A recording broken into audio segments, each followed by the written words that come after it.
Good morning, Canada. Welcome back to another episode of Question Period. Today is November 6th. November 6th, which means that the American election was yesterday. And since it was yesterday, it means today we've got the results. We've got the results. If you've been somehow living under a rock, well, I got some news for you. Kamala won.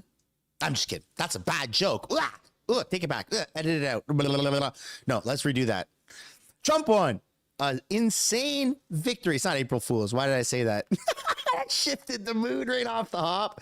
I thought it'd be a funny joke. Turns out it's not. Donald J. Trump won. He won. Trump. Fight, fight, fight. It's awesome. Which means that maybe, perhaps, you might have the conservatives be just a tiny little bit more Trump-esque, which a lot of people seem to have a problem with since I've been losing subscribers for openly being like a pro-Trump guy. But nonetheless, I'm going to stay true to my beliefs. And here we are. So welcome back to the stream, folks. Already in the press.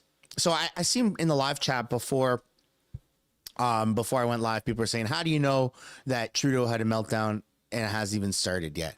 Look, all right, I saw this in a Disney movie when I was watching it with my family. I know I should have canceled it. I should have listened to Freeland. I should have canceled my Disney. I'd have more money, but I didn't. Don't tell her, though. Don't tell her. I saw this in a Disney movie.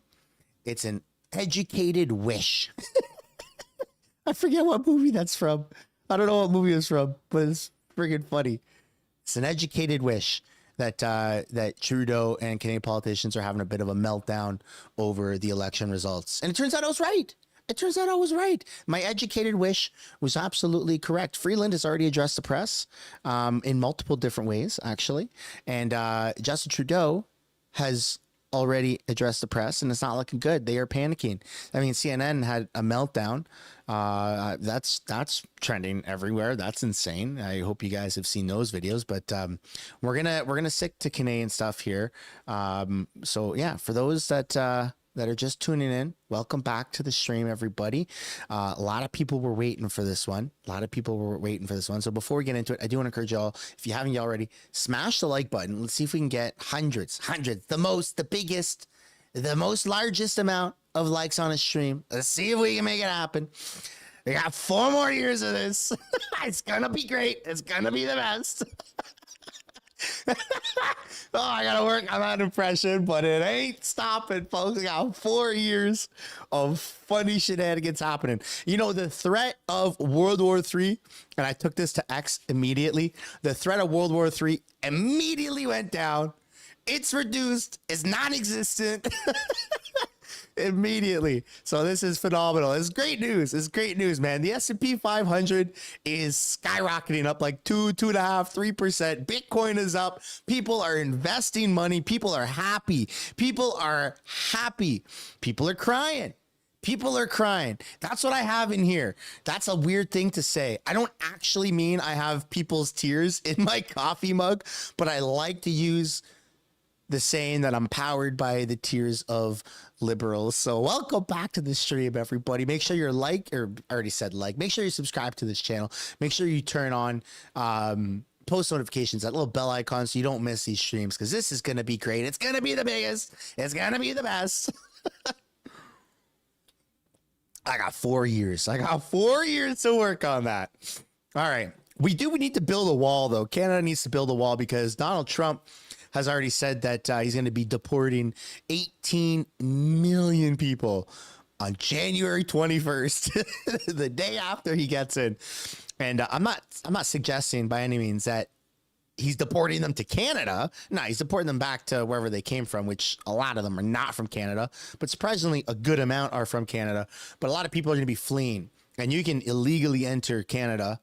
And you're rewarded with perks, a lot of money, the most privileges for illegally entering Canada through Roxham Road and other places. So it's kind of crazy, but I think we're going to see a pretty big bump in our population through people illegally entering Canada when Donald Trump drops that hammer and turns on the border patrol and the deportation guys. But nonetheless, man, this is awesome. Who feels better today? Who feels better? My throat's still a little shot. My runny nose is still kind of there. I don't feel as like sick, but I still got some of the effects, right? Like my throat is still a little bit shot, but I feel better. I feel better just knowing what happened, knowing that the world, or America at least, is kind of balanced itself. You already have Modi. Prime Minister Modi has already said congratulations to Trump. Pierre Poilievre has said congratulations to Trump. Xi Jinping has said congratulations to Trump. Everybody's like, oh no, Trump is, let's get on his good side. So already the world leaders are like, not that Pierre Poilievre's a world leader yet, but already, you know, India and China and other countries have already said, you know, congrats to Trump. And so it's good, man. We got balance. We're fighting the woke mind virus. This is why it's important to, you know, engage with this content, whether it's mine or other people alike in the niche, because it makes a difference. It makes a difference. You just seen. And speaking of making a difference, dude, did you guys notice? I ain't making any claims. No claims were made. 20 million Democratic votes didn't happen this year. That's kind of crazy. Look at this. These are the results. They're still ongoing. As you can see so far, Donald Trump has 292. 292. Look at that. That's awesome. He only needs 270 to win. So he's already gone past. So they're still counting Arizona. It's 61 reporting. That's probably going to take another day or two. Nevada's at 84% reporting. Is looking pretty favorable for Trump. But when you look at the margin of votes, you know, 601,000 to 660,000, you know, is Kamala going to get just a bump of, you know, 60,000 more votes than Donald Trump when they're already 84% counted? I don't think so. But even if she does, even if something crazy happens, Trump still got what he needs. And then they won the Senate as well. They got a Republican Senate now. So this is crazy. But you remember how many votes? I don't remember how many Trump got. Probably similar, probably 70 something, right? In 2020. For crying out loud, Joe Biden had like 80 some million. And where did those people go? That's all I'm saying. I ain't saying nothing else. But I think this is a massive eye opener to a lot of people. The biggest eye opener. I'm going to be doing this a lot, folks. Oh, man, we're going to have a lot of fun. Over the next 4 years. I'm so glad. I'm so freaking glad. I had such a tremendously good sleep last night. I'm going to sleep like a baby tonight, man. This is awesome. This is freaking awesome. All right, man, let's get into this stuff. We got a lot of stuff. We got a lot of news, a lot of updates. It's going to get annoying. The most annoyed. The biggest amount of annoyed you've ever seen. 4 years of this. Oh, this is great. Let's take a look here. Already, man, stocks are surging. We're going to start off with the economy. Here. The S&P 500 is going up. It's going up. People are happy. People are putting money where their mouth is. This is great, man. I apologize in advance for being tremendously annoying. There you go. Donald Trump has won again. He will be the 47th president in U.S. history. We are tracking all of the developments south of the border this morning after Trump's decisive presidential win overnight. Now, stocks that are expected to perform well under a second Trump term are already seeing a surge today in early trading.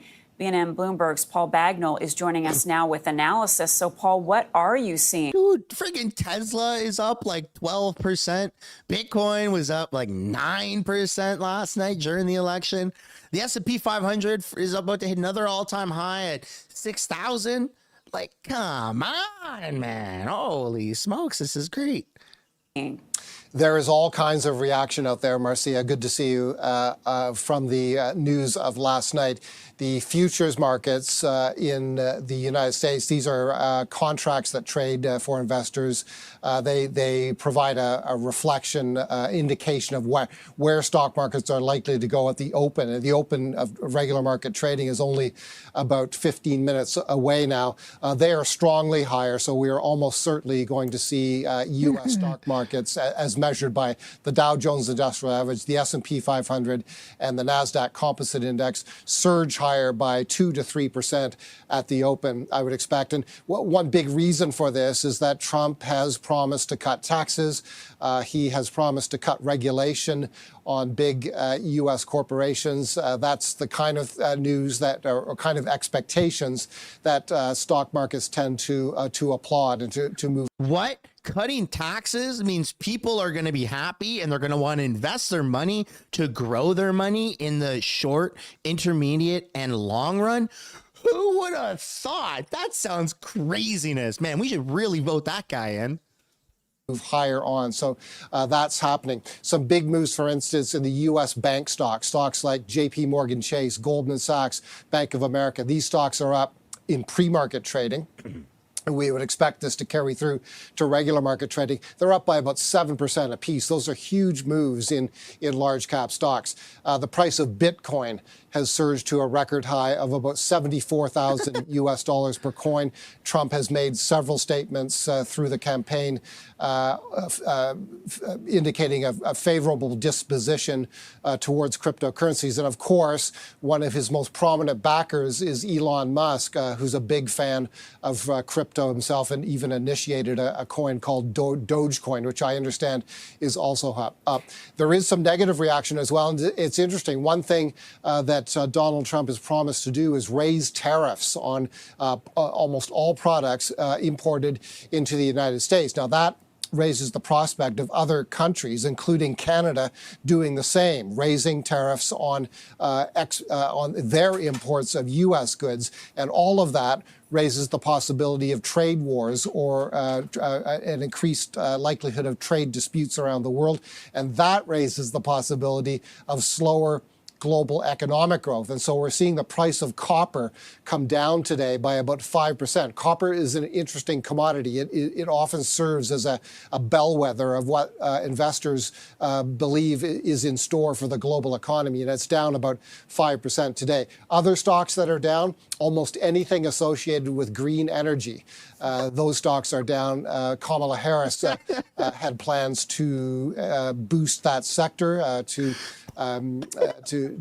enhance the prospects for companies in that sector. Those stocks are all down sharply today because Trump obviously does not feel the same. Paul, just quickly before you go, what about the mute my dollar? mic. We've been watching the Canadian dollar tick downwards. Has the U.S. dollar strengthened? Is that bad news for our loonie? Yes and yes. If you consider a lower Canadian dollar bad news, then the answer is yes. There are pluses and minuses to any level in the currency. When our currency is low, it's less expensive for Canadians to buy American products, and that includes Canadian companies that are buying important Canadian products from buying important products from the U.S. as key business inputs. The benefit of a stronger dollar is that we have better purchasing power abroad. But yes, the decline in the loonie we're seeing today it's now below 72 cents US again.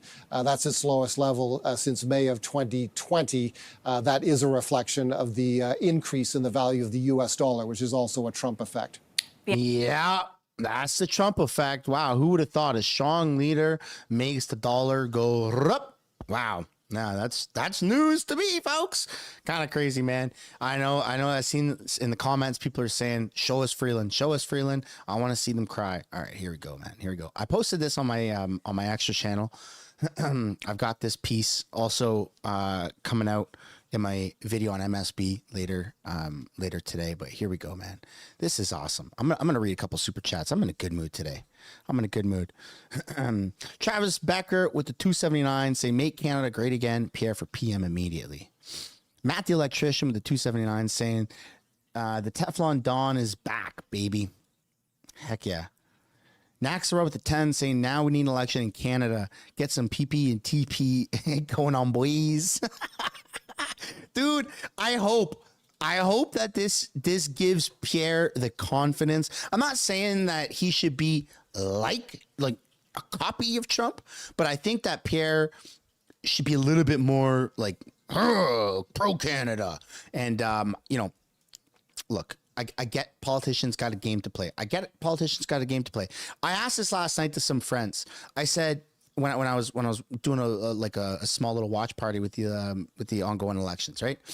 I said, has Donald Trump ever worn like in other cultures clothes when he's gone and spoken to people, like from other religious backgrounds and other cultures?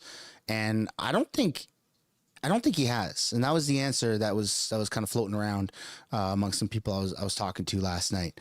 Now, Canada's different. Canada's extremely progressive. We make fun of Justin Trudeau for like wearing clothes when he goes and talks to, different religions and different cultures. But Pierre does the same thing, man. I get it. There's a political game to play.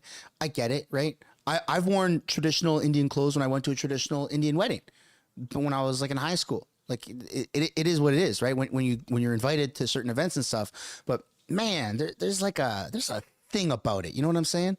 There's a thing about it that I just feel like Pierre should just not do that. You know what I'm saying? I feel like he should be a little bit more pro Canada. All right, what else we got here? Deborah with the 1399 saying Trudeau is going to have to up his acting skills in the House today. Yeah, probably. It's probably going to be pretty crazy. I'm definitely excited to see what the heck goes on in the House today. Moody says, oh, he kind of did. He wore the yarmulke in Israel. Okay, yeah, I guess, right? He didn't like get dressed up, but he wore that. Yeah, I get it. All right. So see, like there's a game to play. You go to a certain cultures, you're invited to a certain cultural event, you wear certain cultural clothes. I understand that, but man, you know what I'm saying? Canadian Rick with the 5. I appreciate that, dude.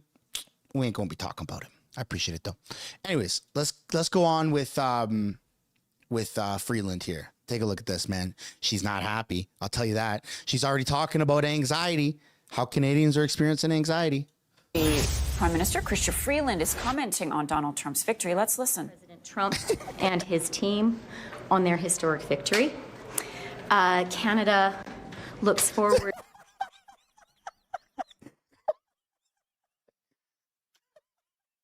I'm gonna pass out, dude. Look at that face. Look at that face right there. I like that. That's so funny. Oh man, that's freaking funny. That's the face of somebody who's congratulating the world leader. That's funny. Forward to working in close partnership with our American friends and neighbors. I also want to say, I know that a lot of Canadians are anxious. A lot of Canadians have been anxious this week. A lot of Canadians were anxious throughout the night. And I want to say, with utter sincerity and conviction to Canadians, sounds like she's about to cry. Canada will be absolutely fine. We have a strong relationship with the United States. We have a strong relationship with President Trump and his team. Let's remember that our trading relationship today is governed by the trade deal concluded by President Trump himself and his team. That's really, really important. What's also important is the economic and security fundamentals of our relationship.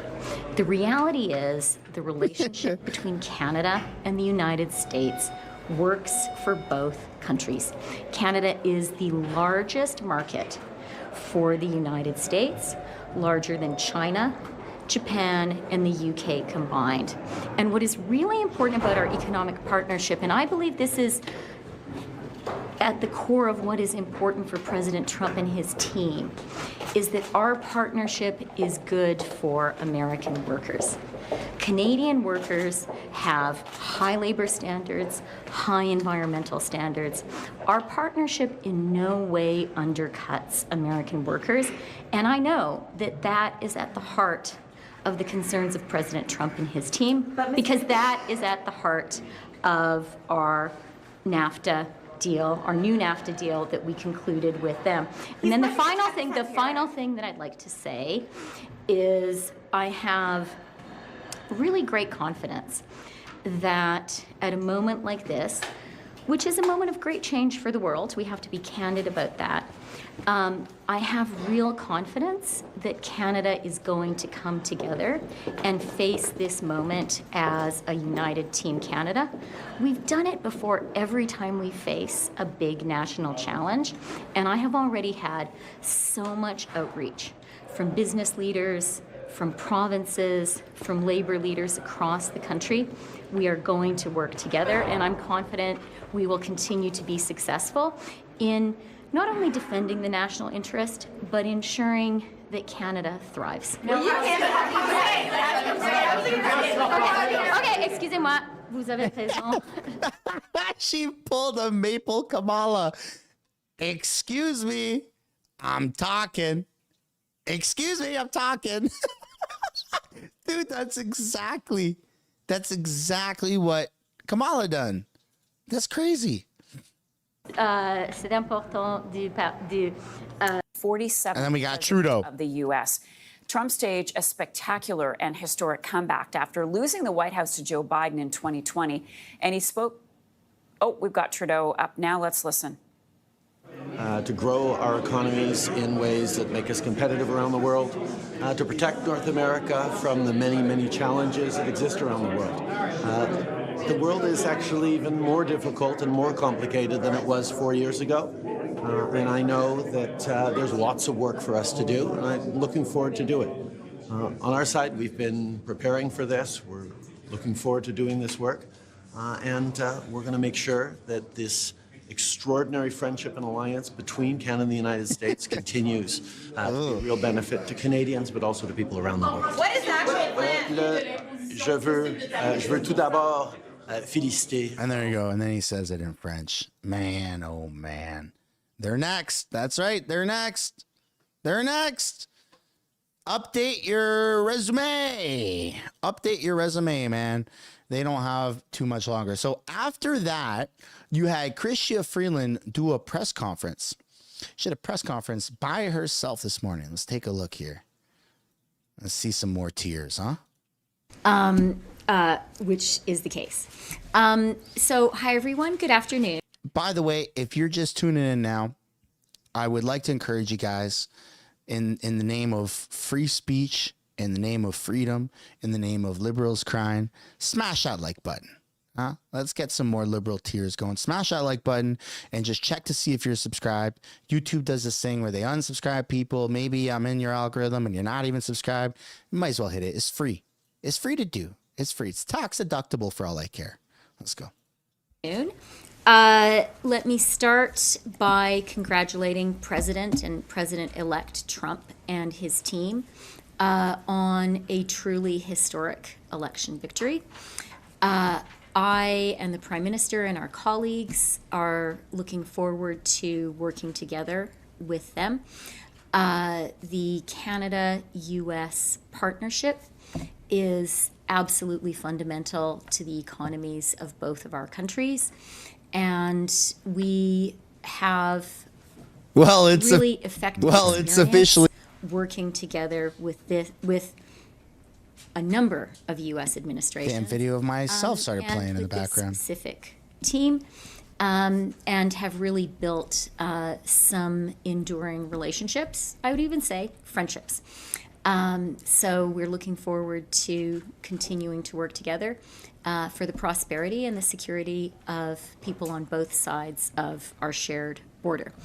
And I do want to say, because we live so close to the United States, I know a lot of Canadians were very absorbed in the US election.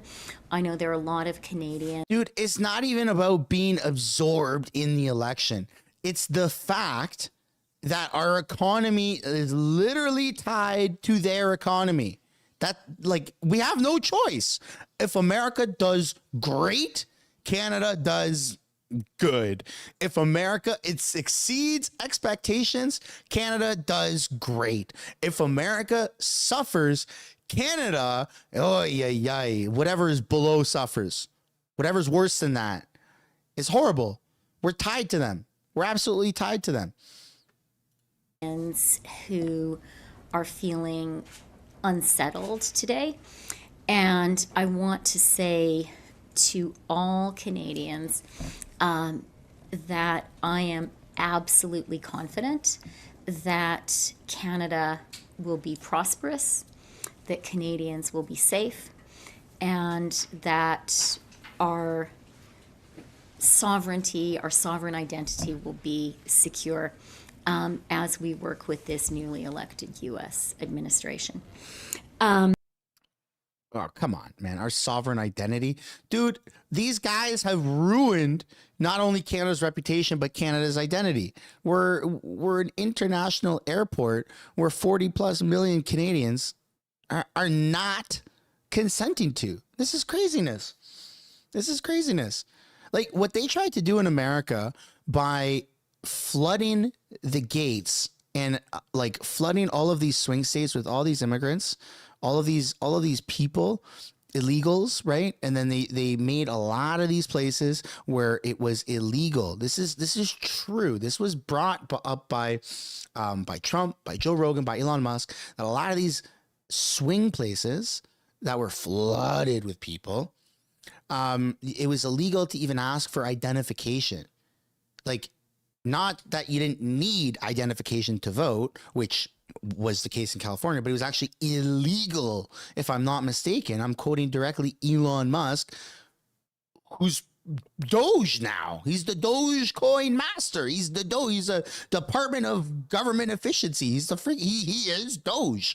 He works for the government now when Trump is in on January 20th. So this is craziness. And that's what Canada is trying to do, which is why we need an election so bad. We need an election so bad because they're ruining this country, and they weren't able to pull it off in America. And they're gonna try to pull it off in Canada with this weird tactic. And man, I'm so glad America's election was first, because it's going to give Canadians and Canada the confidence. That's good. It's good. We're tied to them. So they need to pave the way. America just paved the way. And now we know. We know we got a good chance. We got a great chance. We got the best chance.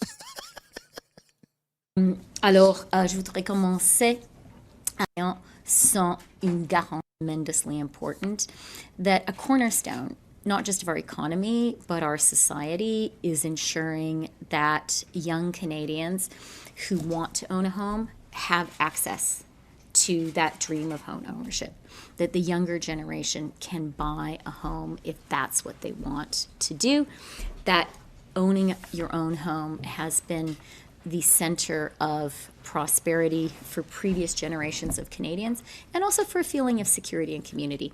And it's really important for me that younger Canadians can do that too. That's why we set up the tax-free first home savings account.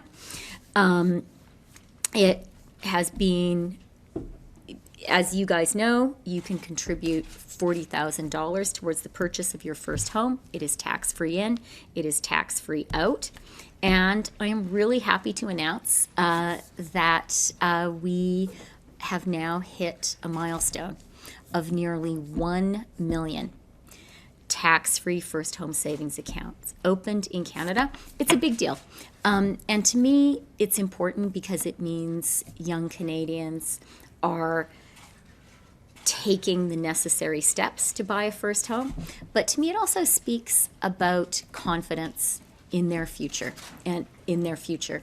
You have to actually act to open your tax-free first home savings account. You have to put money in it, and nearly 1 million Canadians have done that. That to me says something really, really important about Canada and about younger generations. Et évidemment, en décembre, des autres Skip through the French again. What is your government doing to ensure that Canada will be exempt from 10% tariffs? Are you taking, if we take Donald Trump at his word, it will be implemented? So what assurances do you have to Canadians that you can protect Canadian businesses from such a tariff? I think that is a really important question. And I do take everything that President Trump says very seriously. I think we need to. That's why we have been very, very conscientious, very systematic about maintaining our relationship, maintaining our lines of communication with the Trump team. We had some very intensive times together. We had some tough moments, but at the end of it, working with President Trump and his team, we renegotiated our trade agreement with the United States, the fundamental governing deal of our trade with the U.S. The deal that we now have that governs our economic relationship with the United States is Donald Trump's deal. He signed it. He and his team negotiated it. He is proud of it, and I think he's right to be proud of it. The deal does something very new in trade deals, which is it focuses on guaranteeing a fair wage for workers. And that is something that Canada and the U.S. were able to do together because labor standards and environmental standards and wages are comparable in our two countries. That's why we were really able to negotiate a win-win agreement, one that Ambassador Lighthizer negotiated, that President Trump negotiated, and they are right to be proud of it. So that would be my first point. Well, 2 points, really. The relationship and the deal.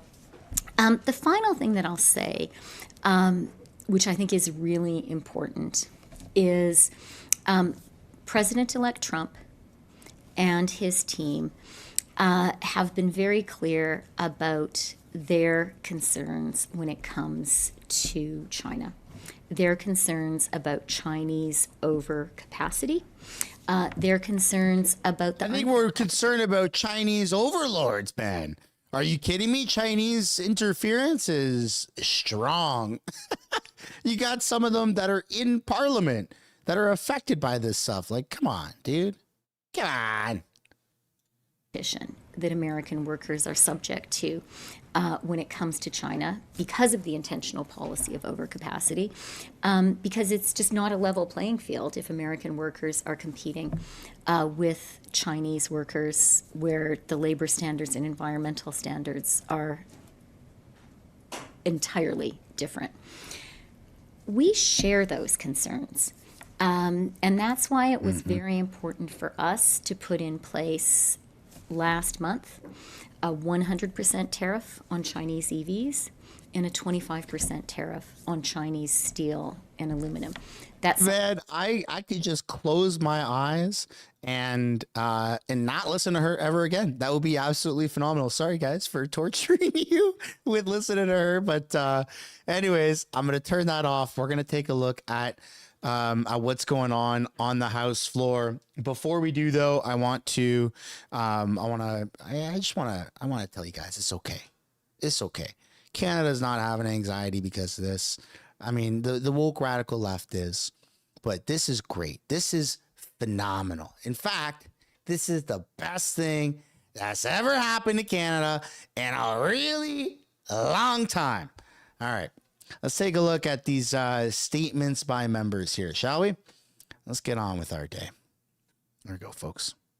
Matters of hunting, fishing, trapping, and the outdoor way of life, and we became fast friends. It wasn't long before we were organizing the Conservative Hunting and Angling Caucus, wild fish and game potluck meals, and going fishing on the Ottawa River on June evenings. Bob was a fighter. He vigorously defended hunting, farming, ranching, and common sense conservation. He pushed for the Recreational Fisheries Conservation Partnership Program, which has left a lasting legacy of fisheries enhancement across Canada. He fought for us. So much so that he was named 2017 International Legislator of the Year by Safari Club International, just one of his many accolades. Bob, I will miss you. I will miss the daily text messages, phone calls, emails, and words of encouragement. I'm sad that the trips we had planned will be left unfinished, but I will revel in the memories of the ones we took. Bob, I hope there's a trout stream where you are now, and your fly rod is flexing from the tug of a beauty. Rest easy, partner. Andrew LePence with the 2 saying Trump's releasing the list. They are on it. That's right. Trump's about to freaking expose a lot of stuff. The most stuff. Thank you, Mr. Speaker. It's a pleasure to rise as the elected representative of the people of Aurora, Oak Ridges, Richmond Hill. And this weekend, once again, I saw the great work being done within my riding. And the individual Mike Harder. community organizations and individuals. War in the World is Kamala. The pleasure of participating in Yellow Brick House's 2024 Did she concede yet? Silent Step in My Shoes walk. Together, we raised an incredible $77,000 to support women and children fleeing domestic Moody with violence. the 2 saying Vital funding will provide shelter. we and listen to the life-saving services provinces, to those in need. A special i.e. thank you only to Ontario. Laura That's right. They don't listen to anyone. CEO of the organization. Ontario and As Quebec. we recognize November That's as all. Abuse Prevention Month, I encourage everyone to continue supporting Travis with the organizations 279 like saying Yellow Brick don't House. speak for me, Freeland. Only Different Pierre front. does. There was the retirement of a wonderful firefighter, Brad Humphreys. He's, after decades of courageous service to our community, he has retired. His bravery and selfless commitment to our community has made Andrew a lasting LePence mark. with the 2 saying And also concerns for he and his wife, Sandra, admiration for provided so much CCP to our basic community in other ways. dictatorship. We wish him a well-deserved and fulfilling retirement. Thank you, Mr. Speaker. Joe's going to crack down on China, man. The honourable member for Saint-Hyacinthe-Bagotte. Mr. Speaker, I feel world peace coming around the corner, though. Today, I feel it. It's a good feeling. Poet and rock artist. Hopefully this ages well. At the age of 76. A passionate bearer of the Quebec idiom. And The only first local poet candidate that to was running rap for with president his rockabilly style. that was He pro was a stopping the leading wars. figure in the Quebec Trump. counterculture of the 1970s and 80s. He said, what did he say? In 24 hours, he's going to stop the Ukraine war. He released 3 landmark albums. Pas une chance avec In fact, moi, the day Une of the Vie election, and the morning of the Sonia. election, On behalf of the Bloc Québécois, I offer Putin my released a sincere statement that he's ready to talk condolences with to his Ukraine family about peace and talks. friends, and to all those who were inspired by his visionary rebel. Lucien, my dear friend, I'll certainly raise a drink to your health on Bernard Street in Montreal, where we had the pleasure of sipping one together. We're going to have a Les tech Originaux boom. in Saint-Hyacinthe, We're going to be the going last place I saw you before multiplanetary. 2020. We're going to be space explorers. Rock was in We're your all going to blood, have in your NVIDIA heart, graphics and in your cards. We're all going to be mining Bitcoin. It's going to be great. It's going to be the best. The honourable member from Vaudreuil-Soulanges. Mr. Speaker, I rise today to recognize the invaluable work and achievements of the Montérégie West Community Network and to congratulate them on their team as they celebrate 25 years. Founded in 1999 as the Chateauguay Focus Group and changed to MWCN in 2016, the organization has been steadfast in organizing and supporting services to the Anglophone community in Quebec. Whether it's bringing people together over coffee or dinner, celebrating the next generation of Anglophone youth through awards and scholarships, mounting important educational Justin campaigns, Trudeau in the leading a chat strong saying, hi, voice everyone. for Good to votes. see you here. For a quarter century, their dedication and commitment has enriched Vaudreuil-Soulanges and the entire Montérégie region. That's funny. So, Mr. Speaker, to Pauline, Matt, Tanya, Patricia, Joanne, Elizabeth, Lori, Clement, Brianna, Alexa, Kim, Nora, and Tina, and of course, Nadia, thank you for all you do. And congratulations to the Montérégie West Community Network on 25 years of exceptional service. Here's to the next 25 years to come. The honourable member from Northumberland, Peterborough South. Mr. Speaker, I want to take a moment to recognize the Autonomy South Monaghan Food Cupboard. The Food Cupboard is a small rural food bank in my riding that has seen demand increase exponentially. They had a record number of visitors in February and September of this year, and almost half of the families visiting, well, they had small children. The Food Cupboard has gone from helping hand to absolute necessity for far too many families. I want to express my thanks to the Food Cupboard and make a promise to them all and all food banks across the country. A common sense conservative government will axe the carbon tax, lowering the cost of food, dramatically reducing the number of Canadians who are suffering from food insecurity. Mr. Speaker, it's time. It's time for Canadians to emerge from 9 years of economic malaise by voting for a Conservative government that will turn their hurt into hope and restore the promise of Canada. Well done. The Honourable Member from Notre-Dame-de-Grâce, Westmount. Today I rise to honour John Little, a pioneer of Canadian urban painting who passed away on October 28th at the age of 96. For over 65 years, Mr. Little captured and chronicled Montreal's neighbourhoods. From Westmount to Little Burgundy, the Plateau to the Mile End, his work celebrates the streetscapes and life in the city's core. His gentle spirit and sense of humour endeared him to many. He was a passionate advocate for preserving Montreal's heritage, famously stating, "If we knock down all our old buildings, we will become a people without a past." His significant body of work on canvas serves as a reminder of the stories within our streets during a time of great change. L'héritage de Monsieur Little sera... Mr. Little's legacy will be a source of inspiration for years to come. His artistic genius and devotion are example for all. He was unique in our country. May he rest in peace. The Honourable Member from Winnipeg North. Yes, thank you, Mr. Speaker. You know, the leader of the Conservative Party had an idea. His idea is to actually cut housing social programs, Mr. Speaker. One of the best examples I can cite you is the Housing Accelerator Plan. Many of the Conservatives know about that plan, Mr. Speaker, because many of them have been advocating, saying it's a good plan. Yet the leader of the Conservative Reform Party has made the decision that it's not good for Canadians. How unfortunate that is, Mr. Speaker. He's putting at risk about 500,000 homes, Mr. Speaker. That is serious stuff. That's the type of leadership we're getting from the Conservative right today. It's all about cut, cut, cut. Doesn't care about what's happening in our communities. When housing is a concern, where are the Conservatives, Mr. Speaker? They're cutting away, and that's to the disservice of all Canadians, Mr. Speaker. Just like to remind all members, please, to not take the floor unless recognized by the... You're about to see a whole lot more liberal meltdowns on this stream. A number of folks watching us, especially teachers from communities all across the country, and I hope we could show them the proper model. Order. Look at him. He doesn't want to mute the mic. From King Vaughan. Mr. Speaker, after 9 years, this NDP Liberal government is not worth the cost of housing. Young Canadians say the current economic environment is impeding their ability to purchase a home. Our common sense Conservative plan to axe the tax on new homes sold is being praised by Canadians from coast to coast to coast. Bill GTA said it applauds the federal Conservative announcement. This is a significant step forward in helping housing affordability. Habitat for Humanity said eliminating the GST would reduce cost. Tim Richard, founder of CEO and Canadian Alliance to End Homeless, stated, "This is smart." The Canadian Real Estate Association said, "This proposed step is a positive move towards lowering building costs, increasing housing supplies, and making home ownership more attainable for Canadians. Our tax cut will spark 30,000 extra homes built every year. Only common sense Conservatives will bring home the Canada promise." The Honourable Member from Hamilton Mountain. Speaker, our government will always stand up for a woman's right to choose what happens to her body, and that's why we've introduced new legislation to ensure that when a woman seeks reproductive care, she is not unwittingly walking into a clinic that tries to dissuade her from options like abortion. According to the Abortion Rights Coalition, about 157 so-called pregnancy crisis centres in Canada are actually fronts for the anti-choice movement, where women tell us they are deceived and made to feel more shame and extra distress at pivotally difficult times in their lives.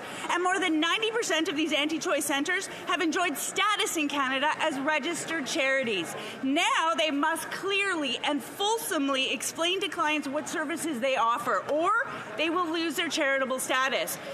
Also, according to the Abortion Rights Coalition, there are no pro-choice MPs in all of the Conservative Party. We know one member left to sit as an independent due to the growing anti-choice caucus.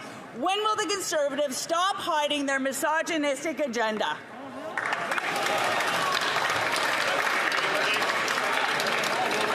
The honourable member from Barrie Innisfil. There's only one person keeping the Prime Minister in power, and it's the leader of the NDP. Remember the stunt that the NDP leader pulled just before the by-election in Elmwood, Transcona, claiming he ripped up his coalition deal with the Liberals? Well, it was just a stunt designed to deceive voters there. He said the Liberals are too weak, too selfish, and too beholden to corporate interests to fight for people. Many agree, but actions speak louder than words. The NDP leader is the weak one because he still backs the Liberals and their costly, destructive policy. He's voted for the costly Liberal carbon tax over 24 times, publishing more than 2 million Canadians to food banks every month. He's voted for Liberal inflationary spending, backing the waste like the Prime Minister's Arrive scam. He supports hard drug legalization and soft on crime policy that led to 50% increase in the violent crime. And he sold out Canadians by supporting the Liberals while supercharging crime, chaos, death, and destruction in our communities. Every day the Prime Minister remains in power, it's because of the NDP leader. We need a carbon tax election now.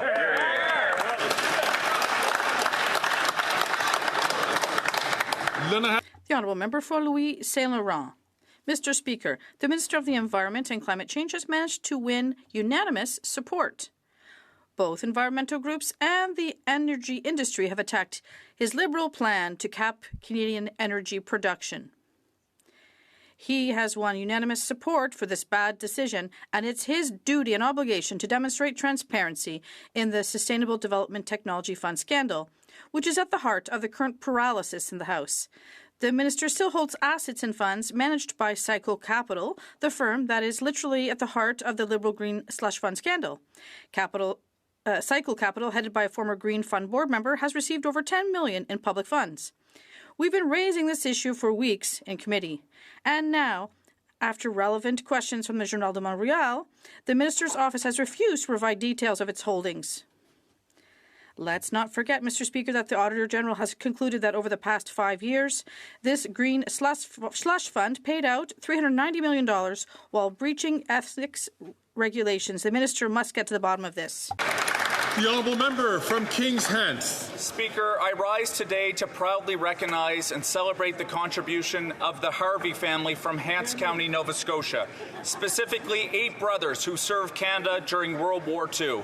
Marvin, Burl, Ed, y'all ready for this today or what? Garnet, Ernest, Irvin, and Avard Harvey all answered the call of duty to fight for democracy and freedom. Marvin and Burl made the ultimate sacrifice and were killed in action during the campaign in Europe. Trev says, you just wait, Mr. Trump is going to expose Justin Trudeau. Siblings from one family to serve in combat during World War II from North America. And Kit says, time to change diaper, it's wet with lots of lies. I want to sincerely thank the Hants North Legion, notably Jeff Thurber and others who have worked so hard to dedicate a permanent, beautiful monument to recognize the Harvey brothers and other veterans who have served Canada across the Hants North community.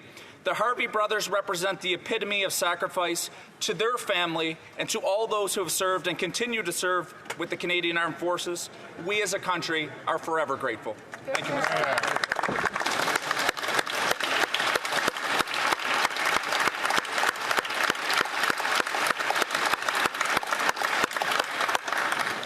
The honourable member from Churchill, Coactonuk-Askey. Today I rise in support of the work of the United Nations. Canada helped build the UN. Notice how there's a lot of liberals. The most liberals. Leaders in supporting peace. The most amount of liberals are not there right now. In recent months, we have seen an unprecedented attack on the UN by Israel's far-right government. They have killed UN workers in Gaza, pushed to defund and then ban UNRWA, bombed 70% of UNRWA locations in Gaza, shot at UN peacekeepers in Lebanon, banned the UN Secretary General, attacked the UN Special Rapporteur on Palestine. And where is Canada to defend the UN and stand up to Israel's far-right government waging genocide? Canada is part of the problem. We must never forget the lessons of history. Canada and Canadians can and must be a voice in support of the UN and multilateralism and take concrete action to stop genocide and stand up for peace now. Hear, hear.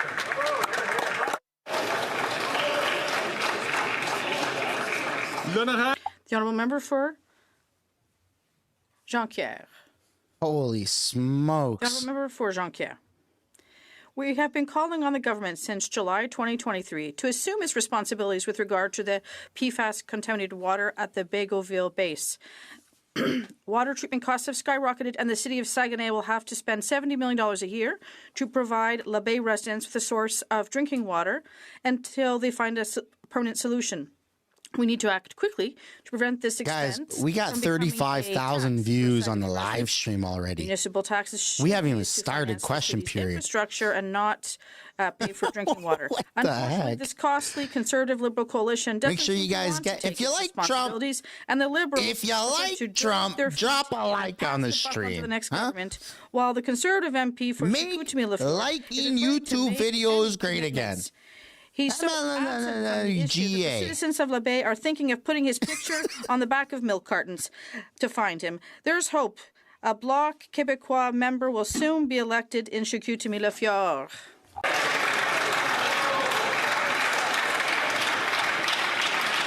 The honourable member from South Shore, St. Margaret's. While 2 million Canadians visit food banks every month, the radical Liberal Environment Minister continues to benefit from the Liberal Green Slush Fund, where Liberal insiders funneled $400 million to their own companies. Le Journal de Montréal reports that Cycle Capital companies received $275 million from Canadian taxpayers, while their founder sat on the Slush Fund board. The radical Liberal Environment Minister was Cycle Capital's Y'all ready for the announcement today? office, lobbying this Liberal government 47 times, including many meetings with the Prime Minister's friend Jerry Butts. The radical Environment Minister disclosure continues to report that he has a financial interest in Cycle Capital. I got a good one for today. In cabinet. It pays well to be a friend of this Prime Minister. While the radical Liberal Environment Minister is padding his pockets as Cycle Capital vacuums up taxpayer money, Canadians can no longer afford to heat, feed, and house themselves. Is this minister's financial gain the reason these NDP Liberals won't turn over the documents uncensored to the RCMP?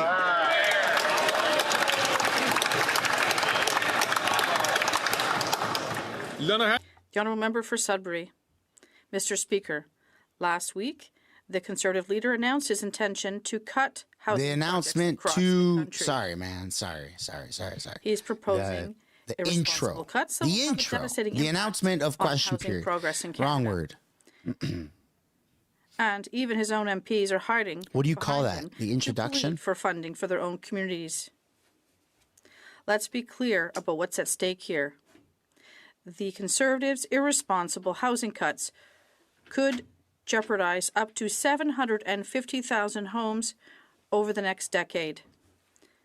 Canadians can't afford the Conservatives' reckless cuts to housing. Conservative members must stand up for their communities. Mr. Speaker, it's obvious. We need to build more housing, not less. Oral questions. Oral questions. Question Borealis. Maple MAGA up to bat. Monsieur le Président.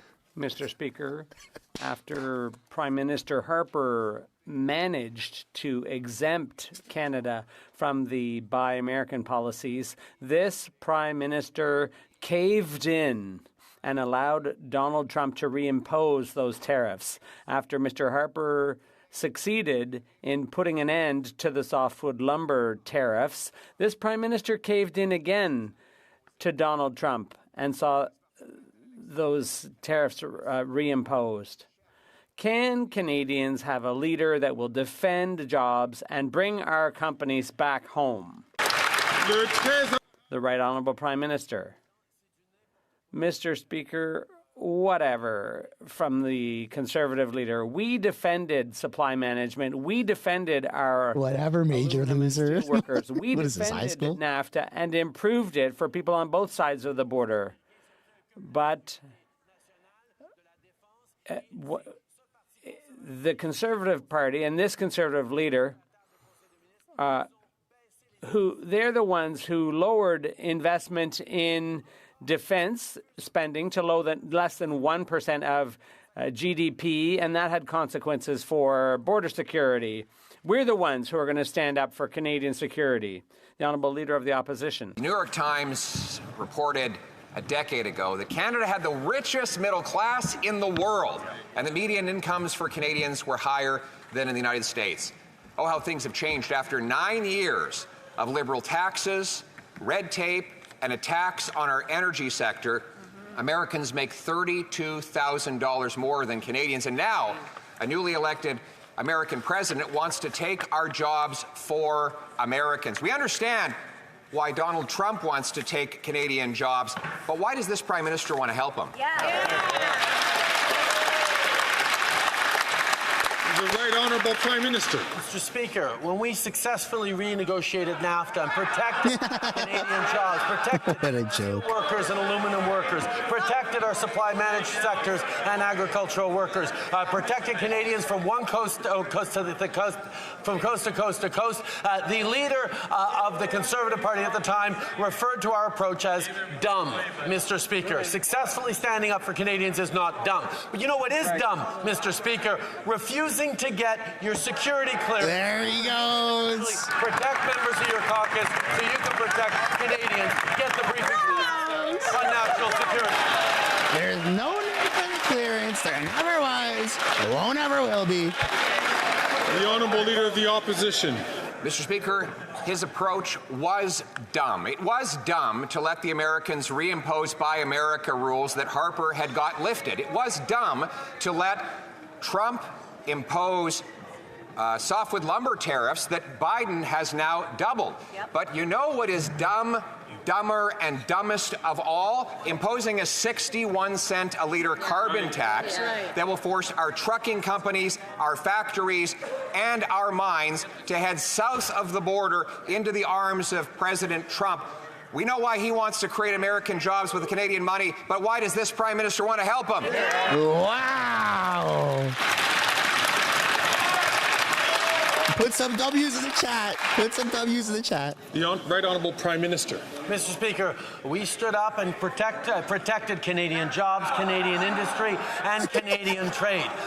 We know that the American government cares about creating prosperity in North America, and we're going to do it together. But what the American government, and particularly this president, also cares about is defense and national security. Well, the leader of the Conservative Party was sitting around the cabinet table when they dropped spending on defense to below 1%, and the Americans won't understand any more than Trudeau, do. take the L, bro. The leader of the opposition refuses to take national security seriously, refuses to get his... Trudeau is hitting like 1.4% of our GDP when we're supposed to be hitting 2%. Colleagues, I know it's Wednesday. It's really important, though. He's not near the mic. Opportunity to the petition work. Only recognize the person who's speaking at the time, so that the speaker. It's the biggest, it's the best, it's the greatest petition. Leader most effective. Mr. Speaker, maybe the reason why Conservatives were able to get rid of Buy America and softwood lumber tariffs is because we helped the Americans crush the Taliban and ISIS, whereas this Prime Minister couldn't even shoot down a Chinese weather balloon over northern Canada. Now he wants to impose a tariff on his own companies, a 61-cent a liter carbon tax, 300% higher than it is right now, where there's a 0% carbon tax south of the border. Why does he want to create an avalanche of Canadian businesses, jobs, and paychecks leaving for America? This is the gift that keeps on giving. The Right Honourable Prime Minister. Speaker, we saw it once again right now. The Conservative leader constantly talking down the members of the Canadian Armed Forces, talking down and nickel and diming our veterans. They shuttered 9 veteran services offices, cut thousands of staff from people helping veterans, and made cuts to the Canadian Armed Forces that brought our spending on defense to below 1%. Mr. Speaker, he won't even commit to our timeline to get it up to 2%. And he will not get his security clearance so he can get the briefing necessary. There's no need. To keep all Canadians safe. There's no need. There never was. There never will be. The Honourable Leader of the Opposition. Mr. Speaker, 10 years ago, the New York Times said that Canada's middle class was the most affluent in the world. and that the average income was higher in Canada than in the U.S. Today, the average Canadian worker earns $32,000 less than their American counterpart after tax, because of all the taxes and economic obstacles the Liberals have put in place. Now the Americans want to steal our jobs and bring them to the U.S. Can there not be an election so that Quebecers can choose who is going to defend their jobs? The Right Honourable Prime Minister. Mr. Speaker, Canadians remember very clearly what Stephen Harper's approach was, which was to bow down to the Americans. But we stood up to protect supply management, to renegotiate NAFTA, to protect our aluminum and steel workers. We will always stand up for the Canadian worker, and we're going to invest in national security, which is the thing the Conservatives failed to do. They lowered spending to less than 1% of GDP. And at the same time, the Conservative leader keeps refusing to get his security clearance and to take national security seriously. He doesn't need it. Just release the names, pal. Mr. Speaker, it seems likely that after the election of President Trump yesterday, a certain number, in fact, a definite number of people in the U.S. will seek to leave the U.S. and will seek asylum here in Canada. Has the government already made plans? 18 million people getting deported. January 21st. The influx of asylum seekers, knowing that people who've been here for 2 weeks can make a refugee claim, as they did through Roxham Road. The Right Honourable Prime Minister. Mr. Speaker, like any responsible government, for months we've been preparing for whatever the outcome was of the U.S. election last night. We will always work to protect our economy, our workers in the forestry industry, our farmers, our aluminum and steel workers, and we're going to be there to protect the integrity of our borders and our immigration system. We've always been able to work well with the Americans, and we'll keep doing that in order to manage the border and the economy responsibly. The Honourable Member for Belleuil-Chambly. That seems a bit of a general answer. It's a bit vague, given that there could be millions of people in the U.S. who are going to have to leave, perhaps even in short order. And if they happen to get through in an irregular fashion and stay for a couple of weeks, then they will be able to stay longer. Has the government taken steps to at least ensure that asylum seekers will be distributed according to the population of each province and Quebec? The Right Honourable Prime Minister. Mr. Speaker, this government has already shown its ability to work to protect the integrity of both our immigration system and our borders in working together with the Americans to improve the system and also to make sure that Roxham Road was closed down. We've been able to take steps to better distribute refugees across the country. We will continue to work responsibly and reasonably to ensure that our borders and our immigration system are managed responsibly. For some reason, I don't believe him. Canadians are worried that Donald Trump's plans will hurt people. They're particularly worried that his plans to impose across-the-board tariffs are going to hurt Canadian jobs. It's going to mean that the cost of everything is going to go up. So will the Prime Minister today stand up today and say that Donald Trump's plans are wrong? Hear, hear. Hear, hear. The Right Honourable Prime Minister. Mr. Speaker, as we've demonstrated what kind of question was that? We will continue to work constructively with the American administration.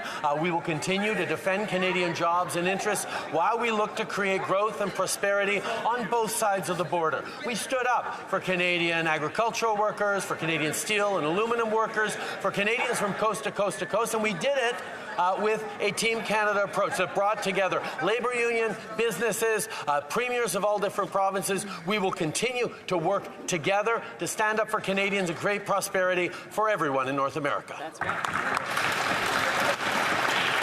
Oh, that's so weak from Jagmeet. Canadians are worried about losing their jobs.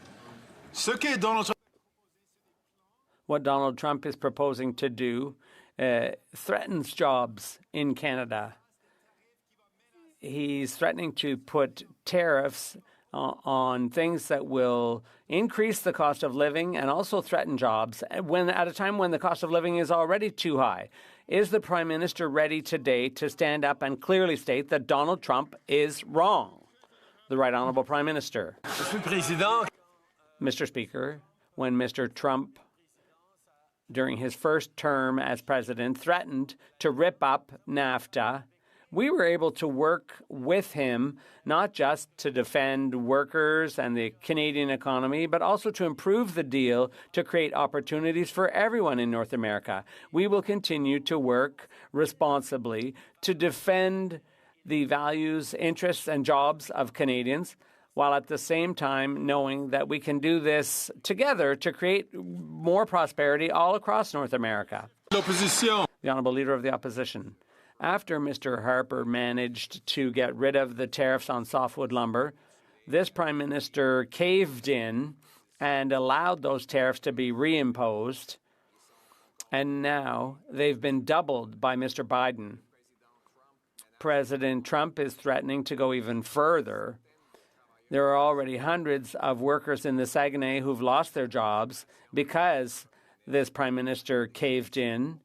When will there be an election so Canadians can choose a Prime Minister who will defend our jobs and bring back good paychecks? Yeah, make Canada great again. The Right Honourable Prime Minister.